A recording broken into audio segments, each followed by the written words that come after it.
Assalamualaikum warahmatullahi wabarakatuh. Selamat malam. Hari ini menginjak hari ke-298 hari bersama COVID-19.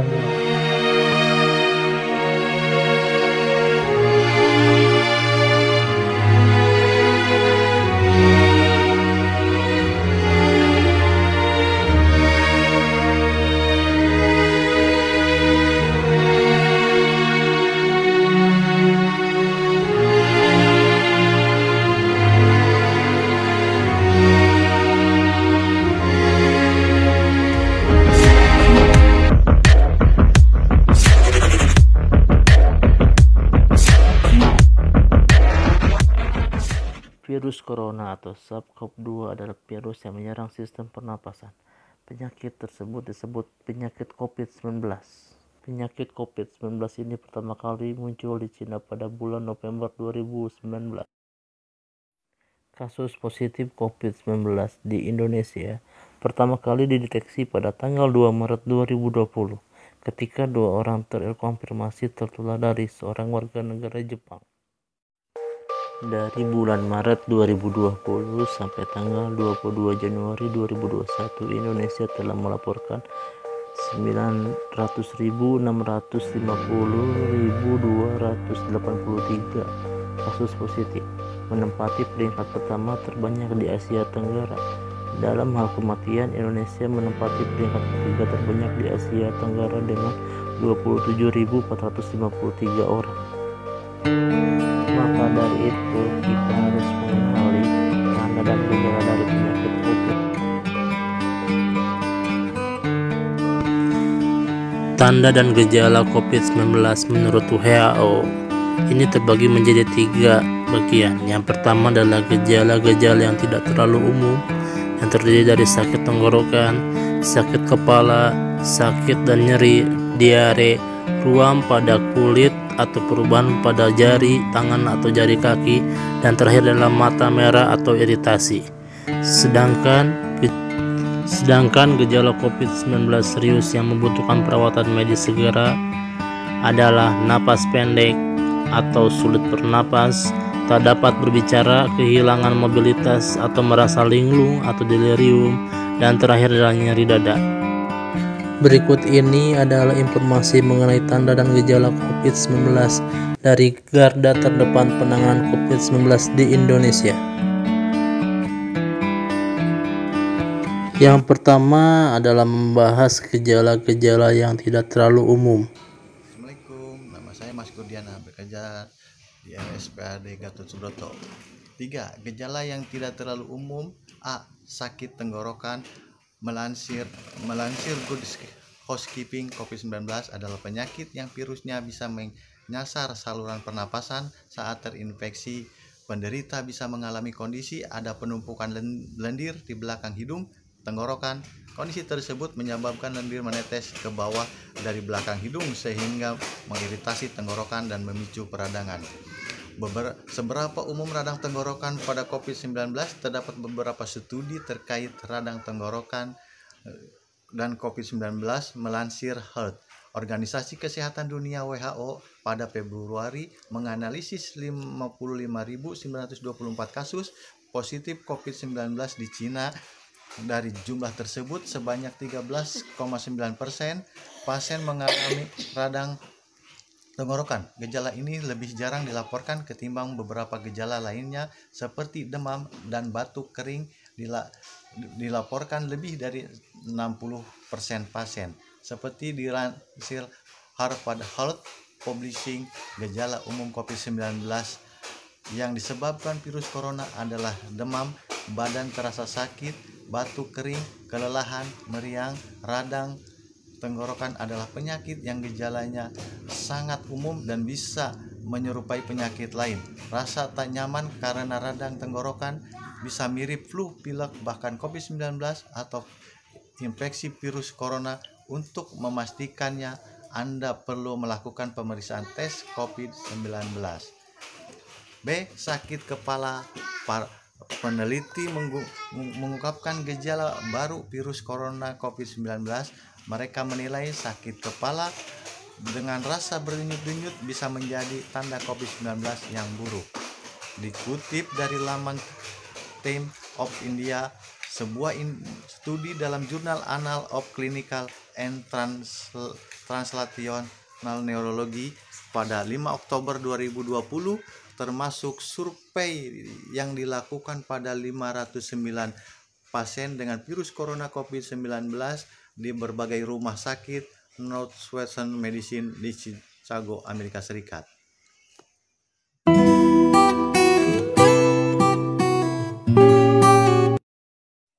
Studi tersebut menemukan bahwa hampir 38% dari pasien tersebut mengalami sakit kepala di berbagai titik selama periode infeksi. Orang-orang lebih mungkin menghadapi gejala neurologis selama perjalanan penyakit mereka. C. Sakit dan nyeri. D. Diare. Sebuah penelitian menunjukkan gejala gastroenteritis pada COVID-19 termasuk tanda infeksi awal. Selain diare, beberapa pasien COVID-19 mengalami mual diikuti batuk, demam pada hari pertama hingga hari kedua usai terpapar corona. Beberapa pasien corona bahkan di Indonesia banyak mengeluhkan kondisi ini. Dikutip dari COVID-19 Go ID, ada 14,4% pasien mengalami mual, 6,4% sakit perut, dan 5,9% mengalami diare. Lantas bagaimana membedakan masalah gastroenteritis karena COVID-19? Menurut Tania Elliott, spesialis penyakit menular di New Langone, ada beberapa gejala COVID-19 khas seperti kehilangan kemampuan penciuman dan perasa, hingga batuk atau nyeri dada. Gejala COVID-19 tersebut secara umum tidak mungkin di penyakit lainnya.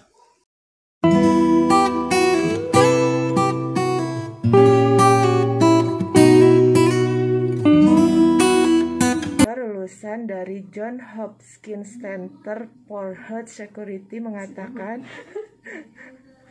banyak infeksi virus yang bisa menyebabkan nyeri otot. Nyeri otot yang disebabkan oleh infeksi virus termasuk COVID-19 terjadi setelah virus merangsang sistem kekebalan tubuh. Menurut Richard Watkins, seorang profesor di Northeast Ohio Medical University, mengatakan nyeri dan nyeri otot adalah hasil dari sel-sel sistem kekebalan yang melepaskan interleukin, yaitu protein yang membantu dalam memerangi invasi patogen. Ketika seseorang terinfeksi COVID-19, tubuh bekerja sangat keras untuk melawan virus tersebut, memicu respon peradangan. Itulah yang menyebabkan sakit dan nyeri otot. Seperti apa rasanya nyeri otot akibat COVID-19? Nyeri otot akibat infeksi COVID-19 biasanya berbeda dari nyeri usai latihan yang berat. Rasa sakit akibat berolahraga cenderung hilang setelah beberapa jam, tetapi nyeri otot akibat COVID-19 bisa bertahan selama berhari-hari. Rasa sakitnya bervariasi. Seseorang bisa merasakan sakit di seluruh tubuh, atau ada juga beberapa orang yang mengalami nyeri terjadi di punggung bagian bawah. Bagi kebanyakan orang yang berurusan dengan virus corona, nyeri ototnya ini juga biasanya tidak menimbulkan kelumpuhan. Nyeri otot seperti apa yang harus diwaspadai? Nah, jika teman-teman mengalami nyeri otot disertai demam, batuk kering, sesak napas, atau gejala lain yang terkait dengan COVID-19, maka segera hubungi dokter atau tenaga kesehatan lain untuk membantu teman-teman. Pembahasan yang kedua adalah mengenai informasi gejala-gejala yang paling umum yang terjadi pada pasien. Gejala yang sering muncul pada pasien COVID-19 adalah batuk kering, demam tinggi, kelelahan.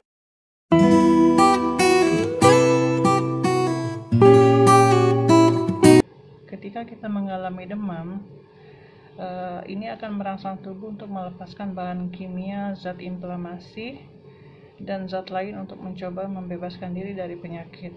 Hal ini akan memicu untuk menaikkan suhu tubuh kita. Suhu tubuh yang meningkat dapat membantu virus dan bakteri dibersihkan oleh sistem kekebalan tubuh kita.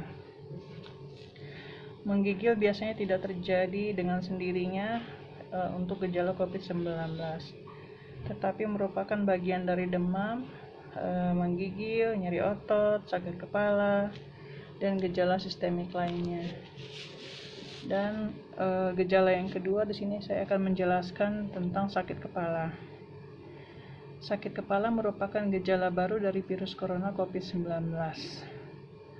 Para peneliti menilai sakit kepala dengan rasa berdenyut-denyut bisa menjadi tanda COVID-19 yang buruk.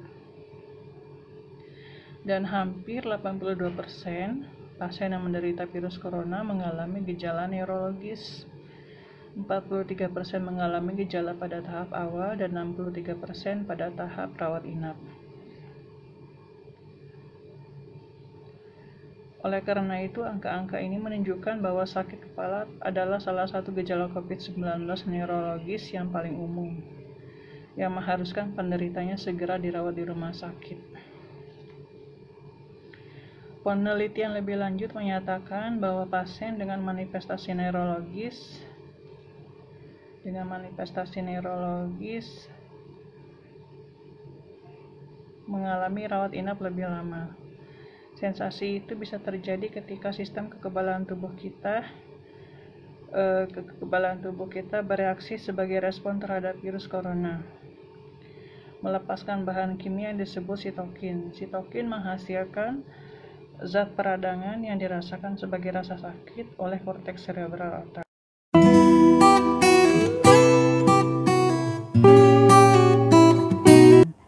Tanda dan gejala umum infeksi virus corona antara lain berupa gangguan pernapasan akut seperti demam, batuk, dan sesak napas. Sementara itu, masa inkubasi rata-rata 5-6 hari dengan masa inkubasi terpanjang adalah 14 hari.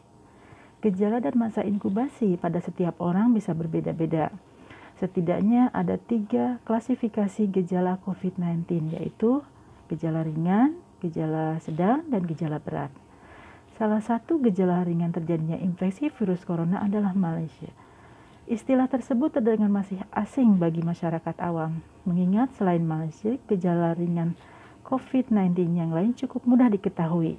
Antara lain, demam lebih dari 38 derajat Celcius, batuk, nyeri tenggorokan, hidung tersumbat. Lantas, apa itu Malaysia? Epidemiolog dari Griffith University Australia, Diki Budiman menjelaskan, meski terdengar asing, Malaysia sebenarnya adalah istilah yang umum di bidang kedokteran. Malaysia itu rasa lesu, lemah, lemas, mau ngapa-ngapain jadi males. Karena gak ada tenaga, itu adalah respon bahwa tubuh itu sedang dalam situasi melawan infeksi. Dia memaparkan Malaysia adalah salah satu bentuk reaksi pertahanan tubuh. Tujuannya adalah agar tubuh beristirahat dan bisa berkonsentrasi untuk melawan ancaman yang masuk. Malaysia tidak cuma di COVID-19, semua penyakit infeksi itu umumnya mengalami gejala itu. Beda Malaysia dan kelelahan, namun Diki menambahkan ada perbedaan definisi antara Malaysia dan kelelahan, atau yang dalam bahasa Inggris disebut fatigue. Fatigue adalah kelelahan yang teramat sangat, kurang energi, kurang motivasi, itu berbeda dengan Malaysia. Yang menjelaskan secara umum perasaan lelah. Karena disebut perasaan, maka sifatnya subjektif. Kemudian apabila seseorang serasa mengalami Malaysia, kapan dia harus melakukan tes untuk mendeteksi keberadaan virus corona? Tinggal kita melihat perilakunya. Katakanlah dalam 2 minggu terakhir, berisiko tidak, seperti misalnya jarang pakai masker, sering-sering kumpul-kumpul, kalau makan berdekatan, goes bareng, termasuk berpergian dengan kendaraan umum. Jadi, Diki menyebut seseorang bisa mengukur sendiri apakah dirinya termasuk berisiko tertular COVID-19 atau tidak. Jika merasakan gejala Malaysia dan riwayat perilaku dalam 2 minggu terakhir ternyata memang berisiko tinggi, maka Diki menyarankan untuk segera mengambil tindakan. Hal pertama adalah mengistirahatkan diri. di tempat tinggal masing-masing, baik itu rumah maupun di kos. Jangan pulang kampung. Terus yang kedua, dia menghubungi tenaga kesehatan atau menginformasikan kantornya bahwa dia merasa sakit. Dan yang ketiga, melakukan janji temu dengan dokter atau pergi ke fasilitas kesehatan untuk melakukan pemeriksaan. Perihal pemeriksaan COVID-19 tidak bisa dilakukan secara mendadak kecuali bila memang merasa sangat sakit parah, seperti sesak dan harus mendapatkan perawatan di IGD atau instalasi gawat darurat. Umumnya di Indonesia, kalau ada Malaysia itu disertai dengan gangguan penciuman, dia tidak bisa mencium bau kuat, misalnya dia tidak bisa mencium bau minyak kayu putih. Jika tidak sedang pilek dan kesulitan mencium bau, maka ada dugaan kuat terinfeksi COVID-19 tapi belum didiagnosa, jelas Diki. Begitulah paparan saya tentang salah satu gejala pada pasien COVID-19, yaitu lemas. Terima kasih. Assalamualaikum warahmatullahi wabarakatuh. Dan informasi yang terakhir adalah mengenai gejala COVID-19 serius yang membutuhkan perawatan medis. Saya Hariko, saya sebagai perawat RSPAD Gatot Subroto, di mana rumah sakit kami sebagai rujukan pandemi pada masa COVID-19. Menurut Center of Disease Control and Prevention, pengendalian dan pencegahan penyakit, gejala serius yang membutuhkan perawatan medis segera adalah yang pertama, nafas pendek. Dari 31 sampai dengan 40% penderita mengalami sesak nafas, dan ini dirasakan pada kasus-kasus orang dewasa, lebih tinggi daripada anak-anak. Yang kedua adalah tidak dapat berbicara, kehilangan mobilitas atau merasa linglung. Menurut Organisasi Dunia WHO memperingatkan gejala baru virus corona yang muncul saat ini adalah kesulitan berbicara dan adanya halusinasi. Yang ketiga ada nyeri dada. Nyeri dada ini adalah sebagai suatu yang berhubungan dengan adanya penurunan dari fungsi paru-paru sehingga menimbulkan sesak nafas dan adanya kerusakan pada jantung.